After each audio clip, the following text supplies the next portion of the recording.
Bir kuni Oysha onamiz roziyallohu anha o'tirganlarda yonlariga bir ayol keladi. Ikki qo'llari yenglarining ichiga yashiringan. Shunda Oysha onamiz roziyallohu anha so'radilar: "Ne bo'ldi? Nima uchun qo'llaringni yashiryapsan?" So'ramang, menga aytishing kerak." Shunda ayol dedi: "Ey mo'minlarning onasi, mening ota-onam bor edi. Otam ko'p sadaqa qilishni yaxshi ko'rardilar.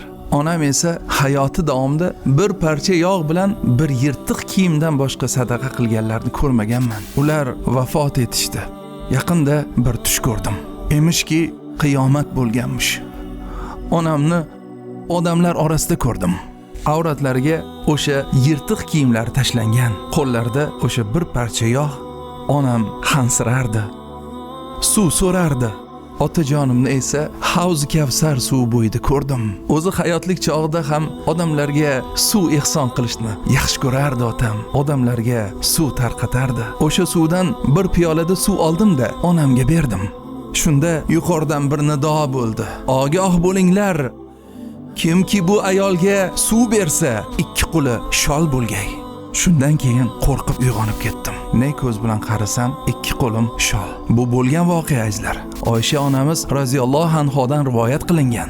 Bu hammamizga ibrat, hammamizga eslatmadir.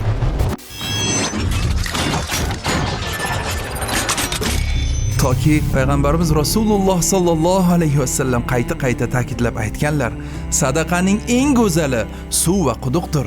Ihson qiling azizlar. Ota-onalaringiz nomlaridan, farzandlaringiz nomidan, o'zingizning nomingizdan sadaqa joriyadir bu.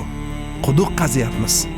Uzoq chekka qishloqlarda suv yo'q, aholi qiynalayotgan joylarda sizning nomingizdan uzoq yillar xizmat qilajak sadaqa joriya quduqlar qazyapmiz.